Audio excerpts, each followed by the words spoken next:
There's a plane. It's Superboy. And Supergirl. Or Superman. This is Jason J. Lewis, the voice of Superman on Justice League Action. This is Mark Wade, writer of Superman Birthright. And you're listening to The Krypton Report. And you're listening to Krypton Report.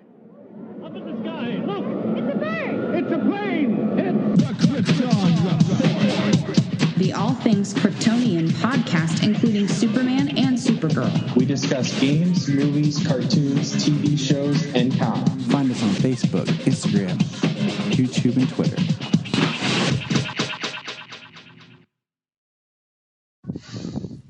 Welcome to the Krypton Report. This week's episode is brought to you by Star Power. And not the kind that you're thinking. I'm thinking of the family, fun, fueled episodes of Stargirl that I've got to enjoy on multiple times with my children. Because thank you, Jeff Johns, as executive producer, writer, and creator, for creating a show that I can watch with my children and that my daughter can be excited to see and love. So, and I don't like to talk by myself because it gets boring. So I have two special guests who are lingering in the background who want to say a few things. But I also have the Superman of Red, James. Yep, I'm here. What you mean? You don't like conversating with yourself? I do that way too much. Way too much. And then I have that bringer of light that no darkness should fear, the Green Lantern from Earth. What Earth? So wasn't it 12 or was it 11? Mr. Bryan Peters. Hello, Bryan. Well, because I'm basically a man-child, I don't know, I might be about 12. That's always the age that my wife defaults me to. Anytime I do anything, she's like, that's because you're 12. And I'm always just like, okay, I guess I'm 12. Like, what's that say about you? It says a lot of things about me, I think. But, you know, so, but hey. Oh, I'm talking about her. What's that say about her? She says you're 12. I mean, Wait, I thought your wife was younger than you. She is. That's what makes it even more fun.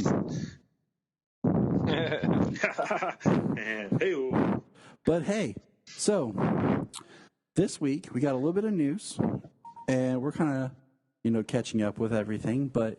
And we have a new show, so we have some news to get into, a new show to talk about, and of course, continuing our look at the classic Fleischer cartoons. So, news-wise, by this time, we've all had time to think about it, reflect on it.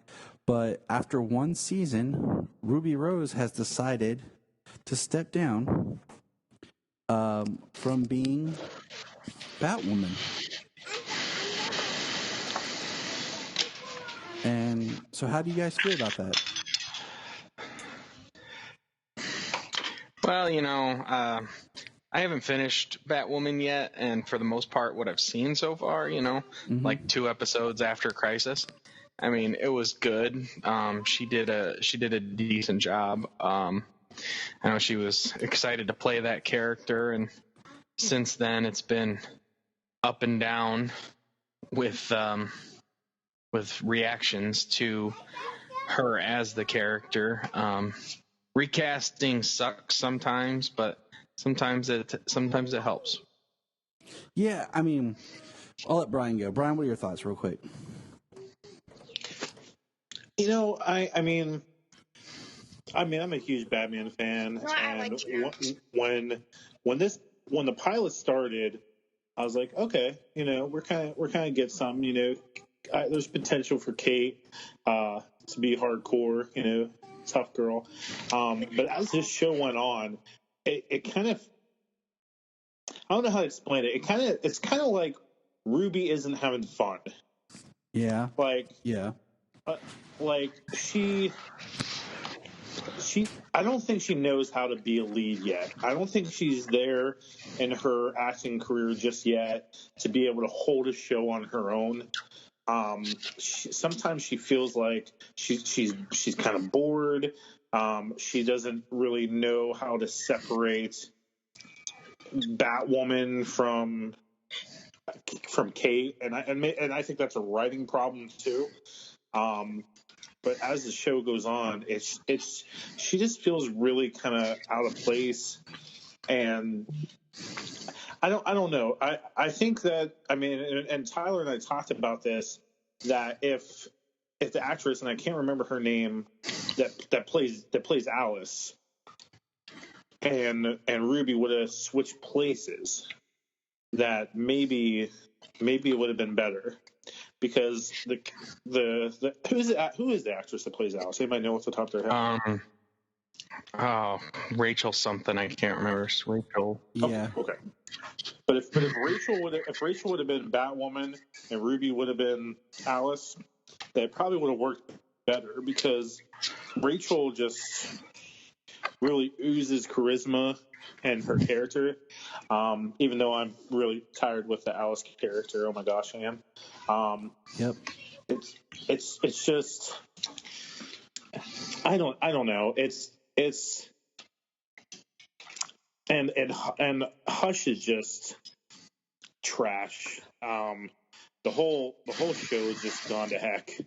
And I think that with the way that this season ended, with Hush having Bruce's face and the book with Code, I mean, I'm still watching the final episodes, but Tyler kind of spoiled it for me. I think with the new face, it'll get a nice soft reboot, a nice refreshing changes to the show, and I'm interested to see where it goes. I think a recasting is a good choice. So what I say is, I feel that Ruby. Okay, so I've been rewatching a lot of the old stuff. I think she did a really great job in Elseworlds, and then when it came to her own show, it's like she lost everything she had done in Elseworlds. And I'm not saying she's a horrible actress, but I do feel like she's not a leading person. And they've come out, and there's been some things saying that she didn't like the schedule, the rigors of a weekly, and everything that it takes to produce this show. And you know what? It's weird because it's the first Arrowverse recast, especially for a main lead. So that's a big deal. And then the other part being, I think, kind of like you're saying, with a recast, you might be able to do a little bit of I hate using the term soft reboot, but just be able to kind of re-energize the show a little. With the way it kind of ended awkwardly because of the makeshift ending and everything that had to go through. With a new face as a character, maybe we can find and kind of really carve out. I mean, one of the biggest pulls that some people have referenced for this kind of thing is the Superboy TV series. How, they replaced John Newton with Gerard Christopher, and it seemed to have done better.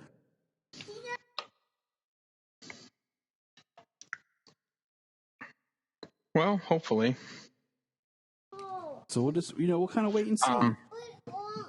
Yeah, I mean, the Ruby Rose thing, I don't know. And you said she sounds like she's bored or whatever. I mean, since the very beginning, social media is what it is, and there's a whole bunch of crap out there, and a bunch of terrible people on it. And from the very beginning, she has made it known that she had seen that stuff, that she looks at that stuff. So maybe over the last year of making the show, it's she can't separate it. You know what I mean? Maybe that plays into it somewhere. I mean, it's very possible. I mean, some people, like, the criticism they can't take, and I agree. Like, yeah, I would not want to be trying to do something and just feeling like I'm getting bashed and destroyed more than anything. And let's face it, the internet's given such a rise to people who have toxic fandom to basically feel they can say and do whatever they want and just create hate. Man, I'm tired of the hate. I'm tired of, like, let's just be glad we're getting these shows.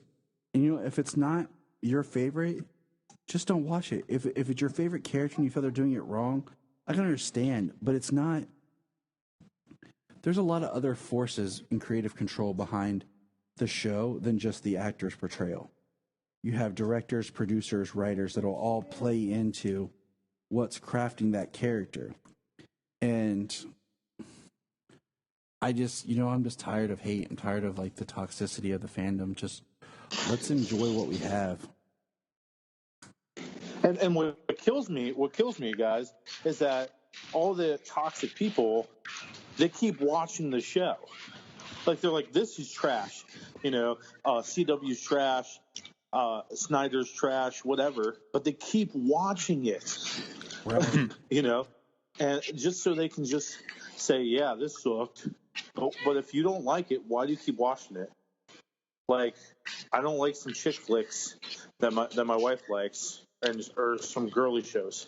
I'll watch it if she asks me to, but like, I don't choose to watch it because I'm not a fan. So, like, why keep doing that? Why do people have to be so toxic? Right. Why can't it just be, hey, I'm not a fan. I like this, and we're just like, okay, Right.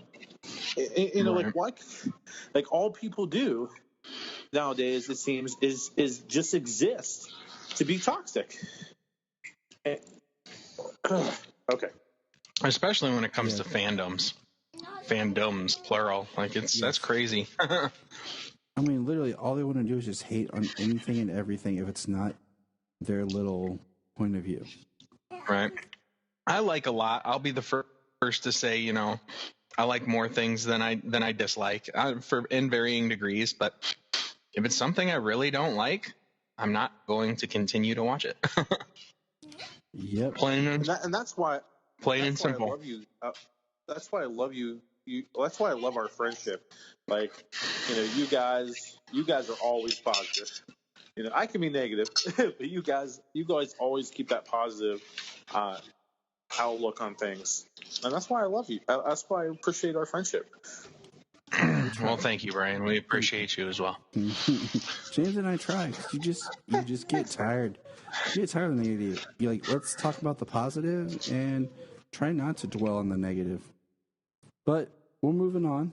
Wish her the best of luck in her future's endeavors. And, I don't like to, when they officially cast somebody, we'll talk about it, but there's just a lot of rumors going on of people suggesting or petitioning, and that's just a rabbit hole. So, but if they officially cast somebody, we'll discuss it. Well, one thing we talked about earlier is they never really explained where Elseworlds takes place. And Ruby was just great in Elseworlds as Batwoman. She seemed to have more confidence, more things put together, and we never got the explanation where Elseworlds takes place. Yeah. I mean, it's so weird to try to watch. Okay. No, you're fine. I mean, I wish Ruby the best.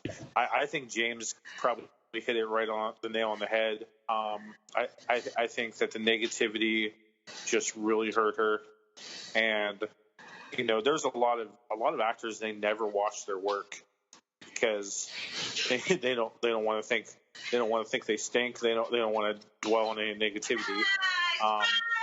And I wish Ruby the best. I think she'll continue to do some pretty good work as she grows as an actress. And I'm excited for the future of Batwoman, So, with that said, we'll continue on. Our next part is going to be about the next episode, which is episode 3 of Superman, the Max Fleischer series.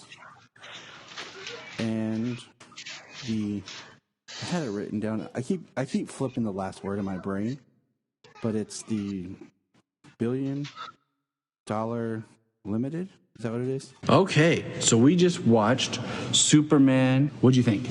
That was really awesome. I like when Superman saved Lois off the train and he pulled us back at the end. Yeah? I thought it was cool when Lois had the machine gun and was fighting the robbers. I like Superman's the bad guy killed the Superman on his, and I like it. Yeah. I like that. Do you like when the train went over the tracks and Superman flew down and caught it? Yeah. Yeah. That was a really awesome part.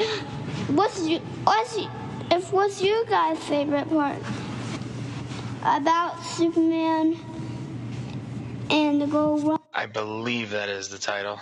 Yeah, I keep wanting to call it the $1 billion heist for some reason. But yeah, so this one was cool because I actually didn't have a strong memory of this one.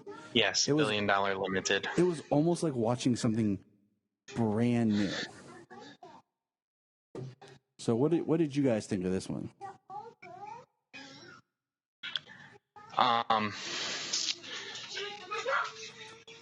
It still looks great. The show still looks great. The art isn't as top quality as episode 1, but you kind of expect to when they find their niche and start putting them out at a regular basis that there's going to be a change in art style. There always is, to a degree in shows.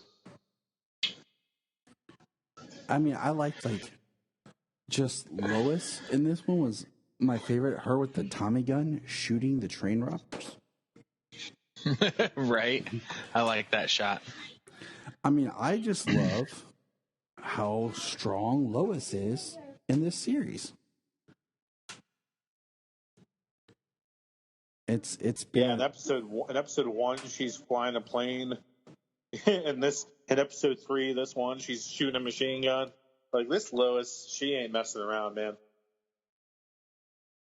And I love it. 'Cause, I mean, this Lois is a great, setting the stage of what Lois is supposed to be.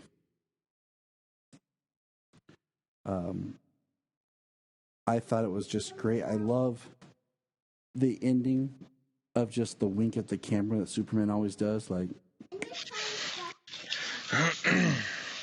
Sorry, stepped away for a second. I just really hope that this is where they continue to keep the level of energy, because I don't know, it's almost like I'm rewatching these for the first time, and I'm really excited about everything that I'm seeing. And right. I've seen them all, but there's some that I have more vivid memories about than others. In this episode, I just Superman with the train, everything with the train, the flying towards it, running across the top, jumping over the mountain, bending the railroad like it's nothing, like the metal. Yeah, I honestly think railroad tracks, if you were able to, like him, they'd snap as opposed to bend, but that's okay. The way that he catches the train after they blow up the bridge and leaps it back up in perfect in a perfect motion, and lands the front back on the track, and then jumps to the back and cradles the caboose back down on the tracks. That was great. That was the part I was like, wait a minute, you can't just do that. And then he goes zoop, and I was like, okay, he can do it. Yeah, after he straightens it out, he cradles the back down. And then because he's more powerful than a locomotive. Yeah, and then after the caboose the engine blows up, and he saves Lois, he goes back and he catches the train, and with two hands, he is pulling that sucker. And you just can't help it. That was dope. It was awesome. I like that It's applause worthy.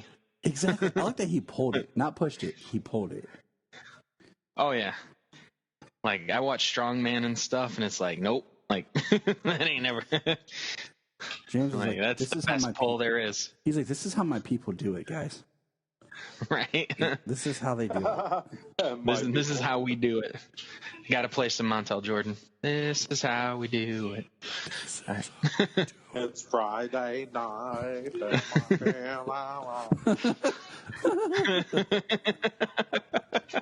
Party's going on the west side. Party people. Yeah. Now we're switching to some tag team. But hey, it's all good. It's all good. In the hood. You know, I will say about this episode that I'm with you, Tyler. Like I don't remember this episode too much. I think the VHS my mom had for me had Mechanical Monsters and the Bullet Men, and I think I watched that about a bazillion times over and over and over again. So this was like a breath of fresh air, an episode. But good. Yeah, it's all good. But the animation in this one was definitely lacking. I mean, Lois's face, I don't know what's going on there. it's kind of just like a big old, kind of pink, tannish blob there, and then they just like threw two black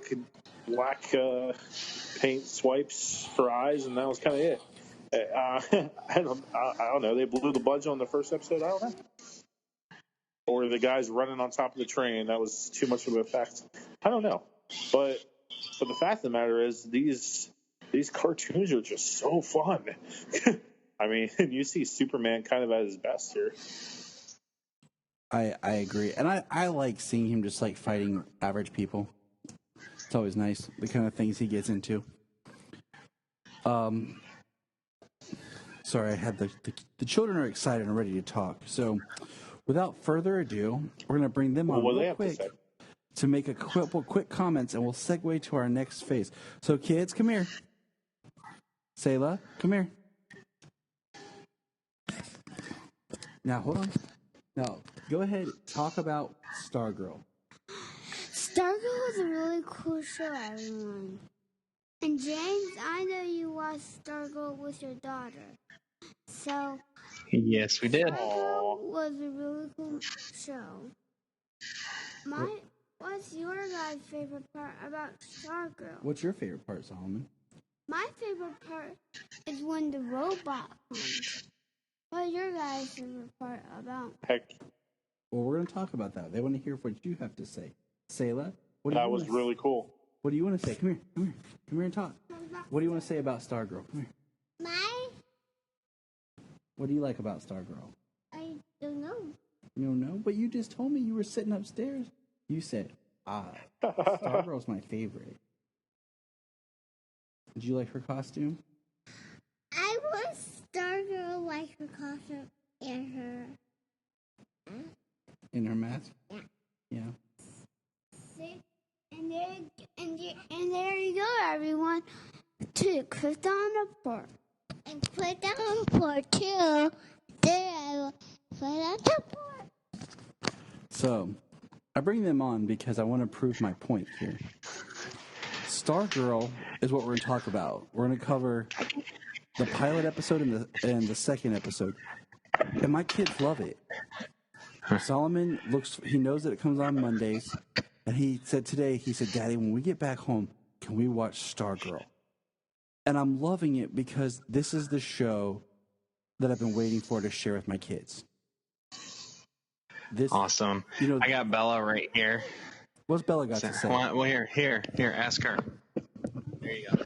Ask her. Hey, Bella. Hi. Hi, Bella. What do you like about Stargirl? Hey, Bella. It has to be when she was trying to blow out the tires. Yeah?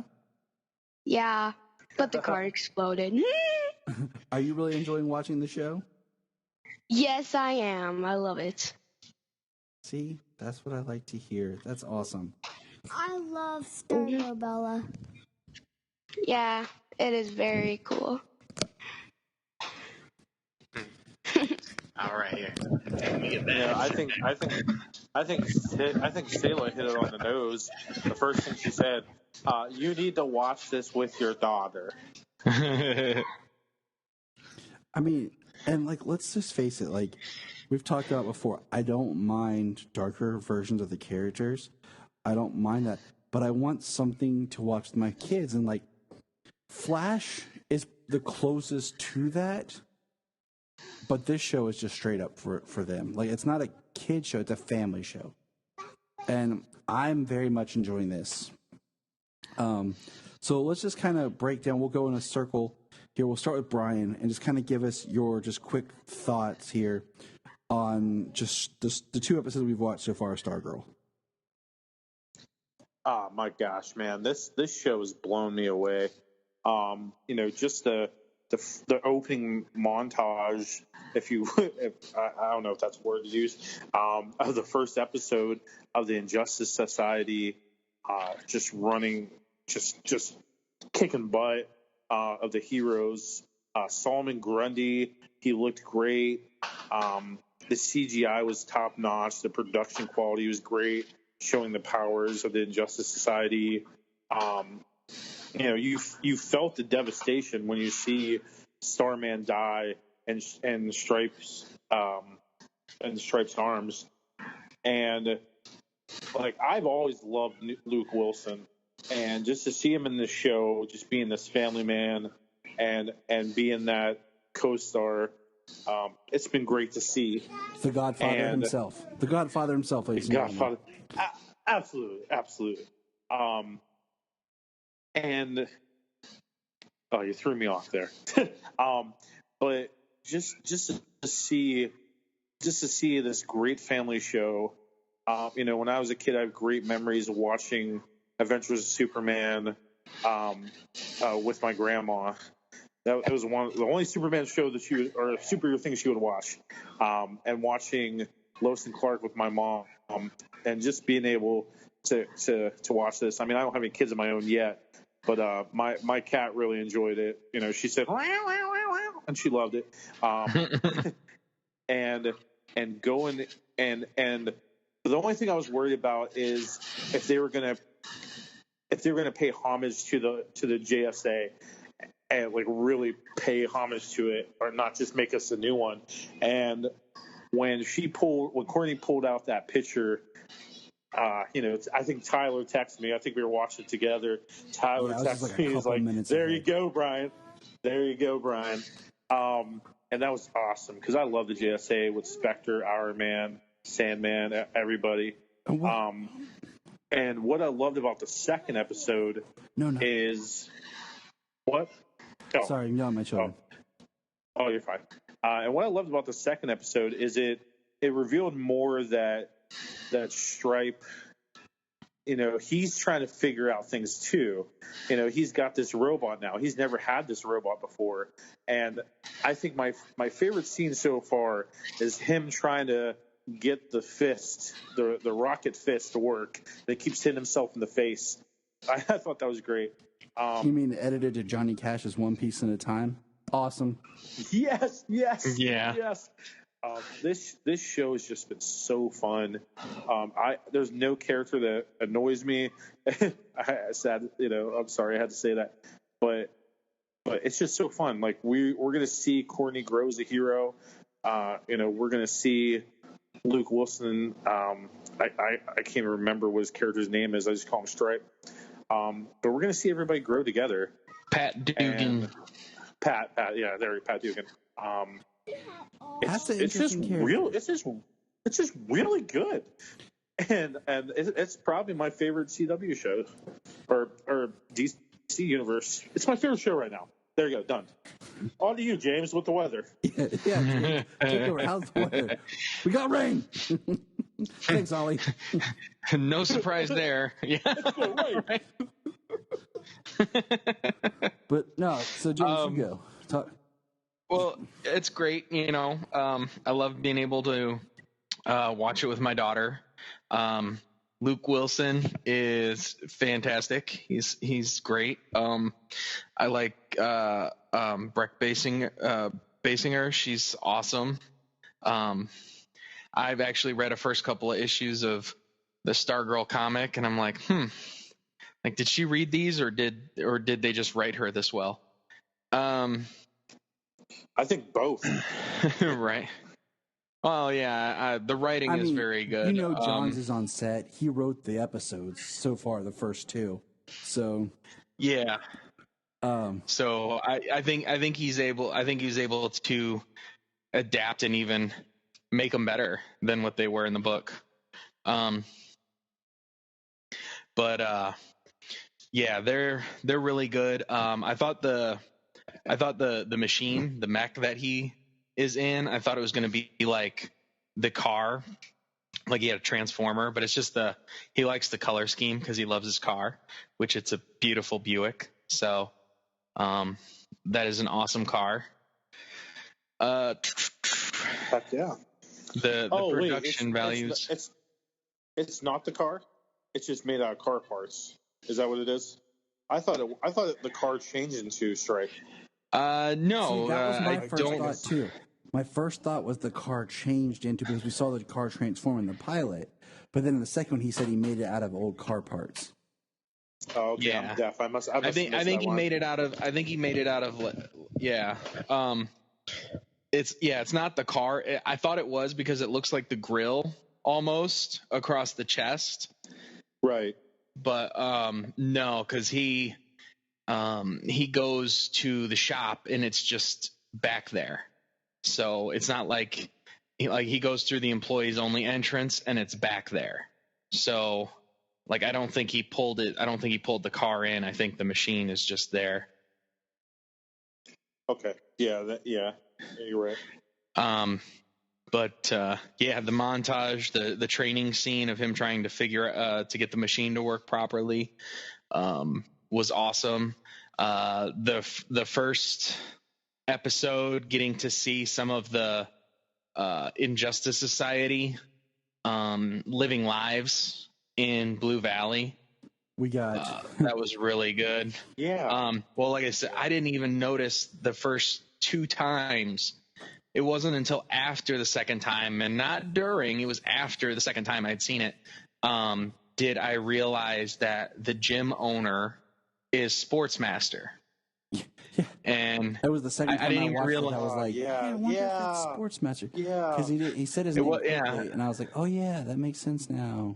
So it wasn't until after the second time that I thought about it. I was like, wait, that guy's going to be Sportsmaster. And then the third time I watched it, I caught his name when he called himself Larry Kroc. I was like, oh, yep, definitely. Yep.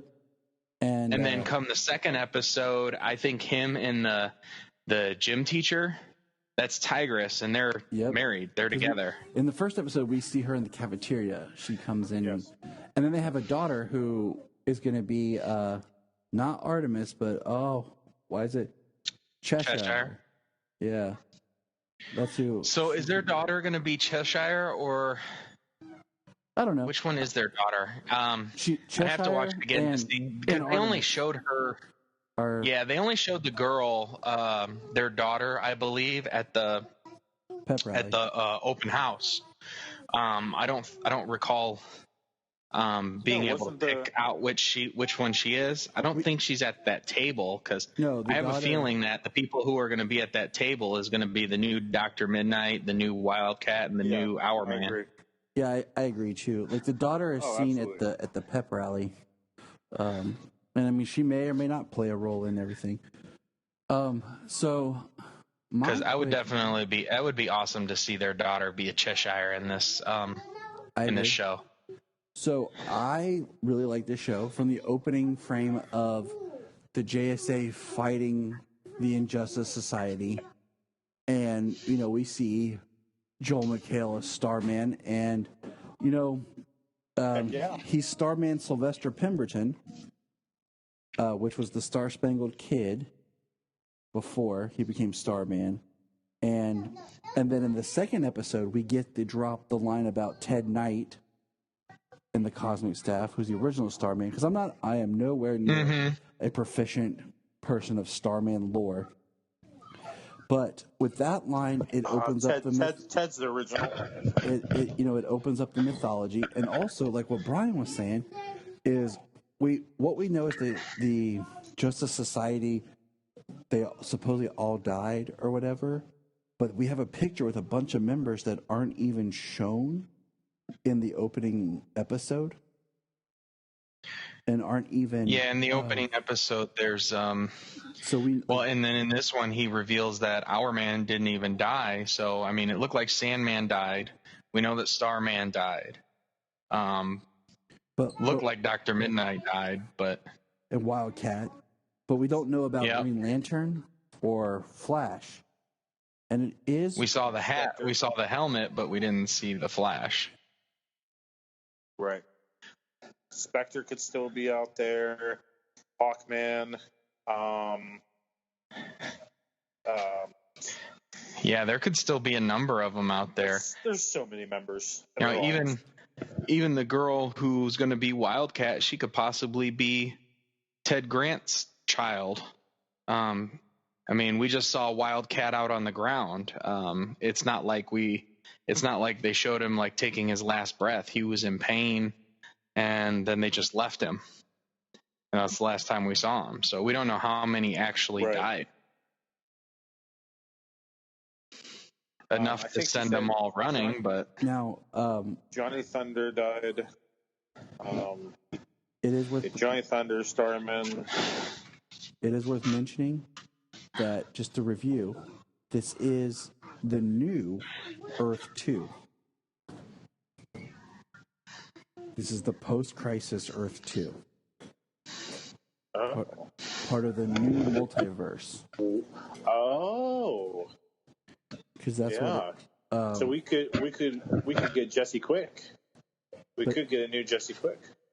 I don't think so, because it's part of, like I said, with the new multiverse, I think it's kind of branching away from the doppelganger stuff, kind of like we've been dealing with before. But I really liked Luke Wilson as Pat. I think he's an interesting character because he lacks a lot of confidence and assurance in himself, because he talks about, I was just a sidekick. Well, you know what? Robin started out just as a sidekick, and he's Batman's partner. And it doesn't feel like Starman and him had a partner relationship. Like, Starman actually seemed like he was kind of a D-bag to Pat. Totally. I mean, he said that he started out as Starman's sidekick when Starman was just the Star Spangled Kid and was 15 years old, and he's older than him. So Pat has little to no confidence in himself. He thinks he's only good as just to be a helper. So we're gonna see. I think we'll see Pat really grow as a hero too with Courtney.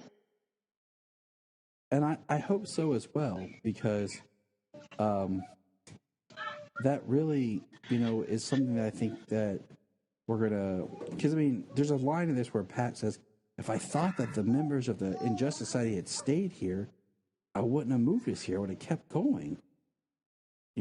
He's not super, bright as far as that kind of thinking goes. But we'll have to just kind of wait and see, I did just so far the progression we're getting with just the family dynamic. We now know that there's something that the Injustice Society were experimenting on, a new America, that they set up shop in Blue Valley. And Brainwave is there. And, we've seen sports match, like you said, Tigress, Brainwave, the Magician. I don't remember the other. Who is the mom's boss? What Injustice member is he? So I don't know. I was wondering that myself. I was looking at the picture when they go to the little Injustice Society round table when Icicle shows up at the end. When we get to see Solomon Grundy again. Locked up. Solo is very excited to see more of that character. So is Jimmy. That's mostly what Jimmy watches the show for, is Solomon Grundy. Bella watches the whole thing. Jimmy is only interested in seeing Grundy. But when he goes in, you see a picture on the wall, and you see the Magician and Tigress and Sportsmaster, Icicle, Brainwave, you see Grundy, and then there's a couple others there. that I'm not sure of. And one of them is his boss, and he's a shorter guy wearing somewhat of like a purple looking suit in that picture. Yeah. And just the way he was being a D-bag at the suggestion meeting, I was like, you know what? I wonder if he's going to be a member. And sure enough, he's an a-hole. Straight up. Oh yeah. Oh, there's no question in my mind. I'm trying to see if I can look it up here and see if there's anything that tells me. I'm really interested to see what Project New America is, or American Dream. Is that what they call it? They called it New America. New America. And why? But having them working in a place called the American Dream, it's like, This show if that isn't a commentary on the world today. Mm-hmm. I'm telling you, before this season's over, Hulk Hogan's going to show up with a guitar just in front of American flag, just playing it as a fights, man. Real American. He might be. I am a real American. That might be who he is, the gambler. You got to know when to hold, know when to fold, know when to walk away. Exactly. Know when to run. But yeah, like I'm really excited for this series. I can't wait to see where it goes and what's going to happen and what's to come. And it's nice to have something a little refreshing. I can't wait to see if Courtney's going to have to pay for all those sewing machines. Oh, that was hilarious. But my question was, how long? That was a cool scene. How long did that take her? And how come no one walked in on her? Because that class was empty for a long period of time for her to budget cuts in school. They cut out home ec. They're just chilling there. Here's my last question for you guys. Who do you think Courtney's father is?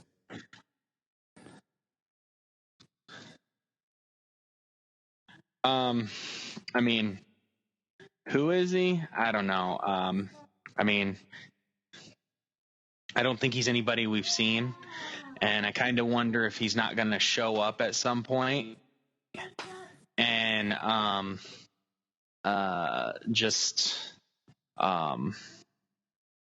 like be some kind of down on his luck loser trying to get something from her and her mom, and then she's doing all this because she thinks Starman's her dad and she's trying to get like retribution, and turns out it's not. I will say right now, I do not think it's Starman at all. If it's anybody that we've seen, it's going to be like Icicle. I think it's just a tease. But I know it's not Starman. I think it's just going to be some random dude. I don't think it's going to be anybody. I'm kind of with James here. I think it's going to be just some bomb that is going to break her heart because she's thinking she's doing it all as a way to get closer to her dad. That her dad was a hero and not this deadbeat loser that she was kind of thinking he was a little bit. I like how that's what I think. Keeps telling her like you're not Sylvester's daughter. Like it's like you're not. Yeah, but I think that even though he's even though he was the sidekick to him, I think that it and even though he seems kind of how Starman seemed at the beginning, definitely not you, and you're not part of the JSA, stay away, I just think that was like heat of the moment kind of stuff, and the staff never worked for him, it's like stay alive. I think he was still close enough to him that if he had a child, he would have known. Right, and I agree. And that's why I say it's not him. I mean, I know that in the comics, Courtney's dad was just a thug who ended up working for the Royal Flush Gang. So we'll just have to wait and see what they do differently for the show. But, all right. Any final quick thoughts here? We'll kind of wrap it up. I mean, we could go on with the show, but, I don't want to spoil too much for people. We've kind of had a discussion, and we're all excited to see what else is in store for it. Yeah, I already can't wait another week for episode 3. Yeah. Feed me more. I want more. I agree with you. So with that note, the kids are wound up and they want to watch it again. Because Sayla's happy she finally got her costume. So. Look up in the sky. Look up in the sky. Look at the sky.